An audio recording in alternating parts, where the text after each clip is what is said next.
Bonsoir à toutes, bonsoir à tous et bonsoir Olivier Guez. Bonsoir. Comment ça va? Pas mal, merci. On s'était rencontrés il y a, je crois, un an, plus ou moins, pour Mésopotamia. Ici, on va revenir un peu sur le prix Renaudot que vous avez eu pour ce livre, La disparition de Joseph Mengele, qui sort au cinéma. Oui. En un mot, vous êtes content déjà de je suis très content parce que souvent les écrivains à la fois sont enchantés d'être adaptés. Ouais. Mais il y a toujours une petite crainte, voire une grande crainte de ce que le livre va devenir sur grand écran. Parce que c'est votre bébé, si je puis dire.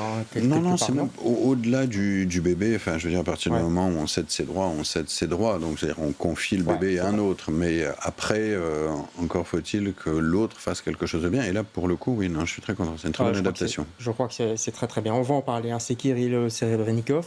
Avant ça, allez, 3 petites questions. C'est une tradition dans cette émission, genre questionnaire de Proust. Vous y allez comme ça. Si vous étiez un sentiment, Olivier, vous serez lequel? Vous seriez quoi? Un sentiment. Ouais. Alors, il y a des sensations. Ça peut être une sensation proche d'un sentiment, vous voyez? C'est la bise. Un coup de vent, oui, sentir le vent. J'aime sentir le vent, oui. Non, pas le baiser. Quoique, c'est proche. C'est pas très loin, ouais, quelque part. Il y a de la Allez, caresse. on va dire la bise, c'est joli. Si vous étiez un endroit sur la Terre, si vous pouviez choisir un endroit sur la Terre. Un rivage. D'accord. Il vous faut un lieu précis? Non, oui, vous en avez un? Non, un rivage, un bord de mer. J'adore la mer. Le bord de mer, d'accord. Et si vous étiez un combat? Un combat, la liberté. Sans aucune... C'est vaste et en même temps... Aucun doute. C'est tellement utile. On va parler donc de la disparition de Joseph Mengele. Vous êtes l'invité de LCR ce soir.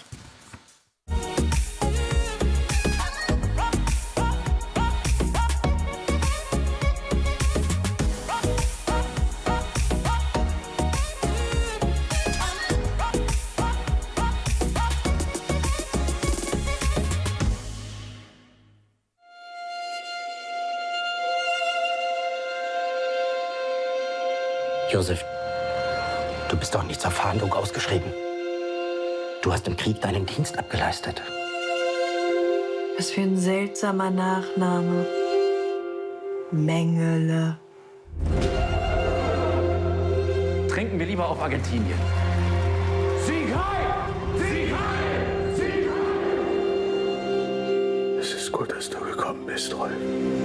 Ich wollte nicht kommen. Und jetzt bin ich hier. Und ich will, dass du mir die Wahrheit sagst. Warum bist du nach Auschwitz gegangen? Mal untertauchen und schauen, wie es läuft. Sie sollten stolz sein, einen der herausragendsten Wissenschaftler des Dritten Reiches zu beherbergen. Du bist nichts. Oder wenigstens Respekt.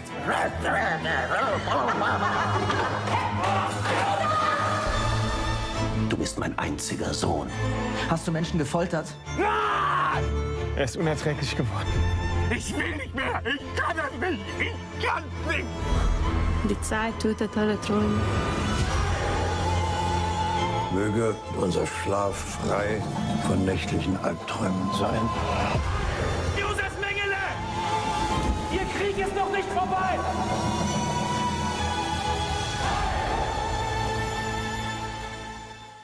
Voilà, bande-annonce, comme on dit, de la disparition du docteur Mengele de Kirill Serebrennikov.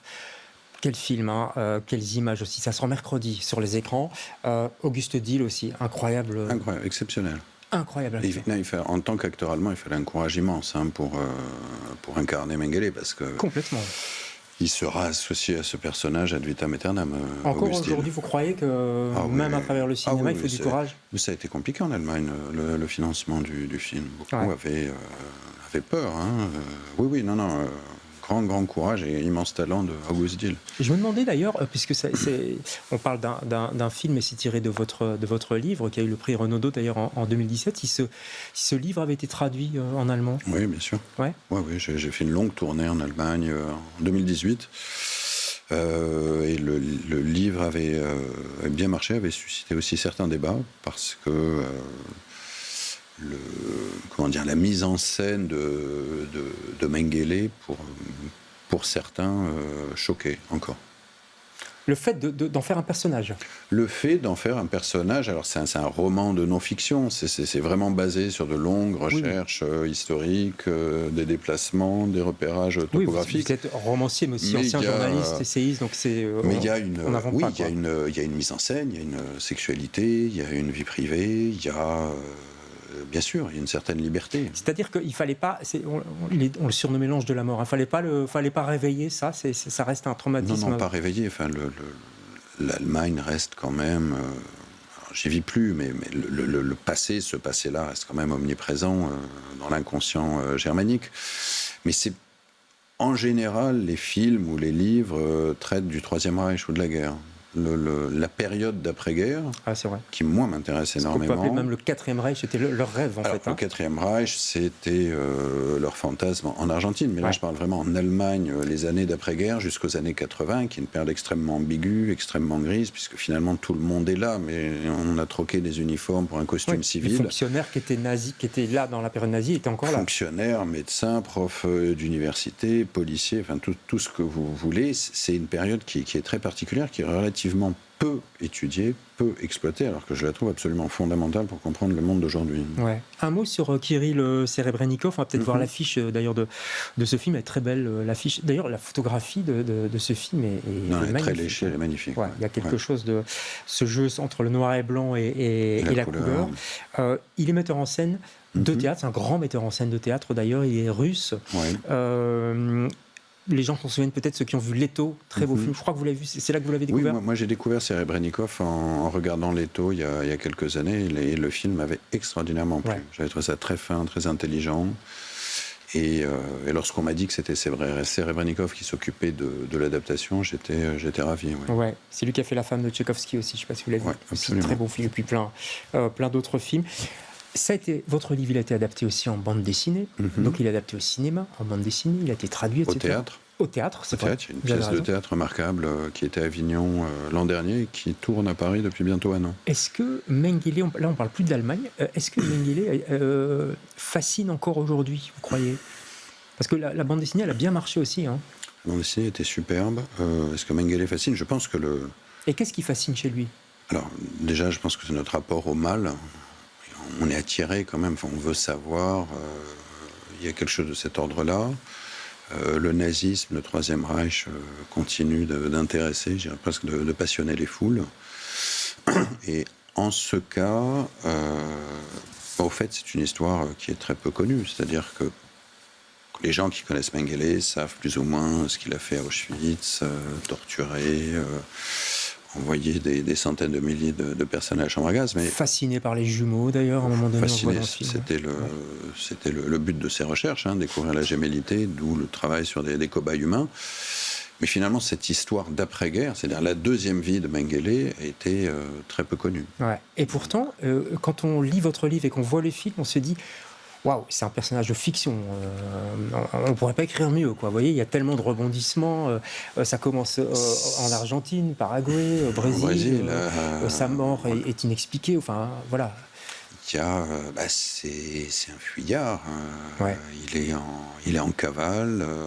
Et donc, il y a toute cette dimension-là. Un homme qui change plusieurs fois d'identité, mais au point de disparaître bien avant de mourir. Et je crois que c'est ce que le film met vraiment en valeur. C'est la liquéfaction, la façon dont le personnage s'auto-dévore, rongé par la paranoïa, la folie, la solitude, la méchanceté, l'égocentrisme. Et ça, le film le montre très bien. Et justement, le travail sur le corps, l'interprétation d'August Diehl font qu'on comprend très bien cette idée de disparition. Tout le talent de cet acteur et des autres d'ailleurs, parce que l'ensemble est très bien. Alors, je me disais aussi, parce qu'il y a des scènes difficiles quand même dans ce film, notamment les scènes d'Auschwitz. Et je me disais, lui, il les a filmés avec une légère distanciation. Enfin, il faut voir le film. C'est le film, on va dire, pour le dire simplement. Mais on voit quand même certaines scènes difficiles à voir. Et je me disais, c'est peut-être plus facile de les écrire que de les voir. Enfin, vous, quand vous les écrivez, vous les avez en tête. Et nous, alors moi, je les ai pas écrites. Ah, celles-là ne sont pas dans le livre? Si, elles sont dans le livre, mais elles ne sont pas décrites. Elles sont tirées. Si, c'est très décrit, mais ce sont des citations tirées d'un livre écrit par un médecin hongrois qui était l'assistant de Mengele à Auschwitz. D'accord. C'est-à-dire que moi, je n'ai pas fictionné cette réalité-là. J'ai cité les témoignages de ce médecin qui était aux côtés de Mengele, un médecin juif, qui était aux côtés de Mengele pendant plusieurs mois. Ouais. Vous auriez pu les fictionner ou c'est quelque chose d'impossible à un moment donné Enfin, pas impossible, mais disons que la question, c'est pas... J'aurais jamais écrit un roman sur Auschwitz, ça c'est certain. La question s'est pas posée dans la mesure où assez rapidement j'avais ce livre en main. Et donc je savais ce que j'allais en faire. Donc, mais j'aurais jamais écrit un roman sur Auschwitz, non. Ouais. Alors, ça se passe, on l'a dit beaucoup, en Amérique du Sud. Ce qui est étonnant aussi, comme vous dites, on le sait peu, mais c'est qu'il y avait énormément de nazis, ça on le savait, réfugiés plus ou moins en Amérique du Sud. Mais ils rêvaient, comme on l'a dit, du 4e Reich. Il y avait même des Belges, des anciens rexistes, des vichistes. Des fascistes, de tout un petit bord. monde. Ouais. Et ces gens étaient... quasi en tranquillité. Bon, lui, il avait quand même... il se cachait, quoi. C'était un fouillard. Oui, parce que c'était un paranoïaque. Ouais. C'était un inquiet, c'était un anxieux, Mengele. Et puis Eichmann a été attrapé. Alors ça, c'est la deuxième partie, mais toutes les années 50, il était tranquille, d'ailleurs, au point qu'il a repris son identité à la fin des années 50. Non, mais il faut bien comprendre que l'Argentine, ou d'autres pays d'Amérique du Sud, mais essentiellement l'Argentine, à la fin des années 40, c'est un pays où le passé n'existe pas. Et donc, vous avez des anciens fascistes, nazis, rexistes, vichistes, tout ce que vous voulez, ou stachis qui se croisent, qui se rencontrent à Buenos Aires. Mais vous avez aussi un certain nombre de réfugiés. Vous avez un certain nombre de juifs, par exemple, qui émigrent en Amérique du Sud. Et tous ces gens se croisent, savent qui a fait quoi, mais vivent chacun dans des univers séparés, tout en se croisant dans la rue. C'est l'une des premières scènes de... Tout à fait, dans les rues de Buenos Aires. Oui. Ouais, tout à fait. Ils croisent des juifs et on voit dans le miroir, ça c'est très bien fait, cette scène est très belle. Scène incroyable, il y a plein de scènes incroyables. Moi je pense aussi au plan séquence du mariage. Oui, bien sûr. C'est un plan, je me dis waouh. Ouais. Allez voir ce film, ça sort mercredi sur les écrans. Lisez aussi le livre de notre invité. Il est sorti en poche, je crois. Il est sorti en poche et là il ressort même avec une nouvelle couverture tirée d'une image du film. Du film, et c'était gracieux. Merci beaucoup d'être passé chez nous. Merci pour votre invitation. Avec plaisir. Nous on se retrouve demain avec d'autres invités. Bonsoir.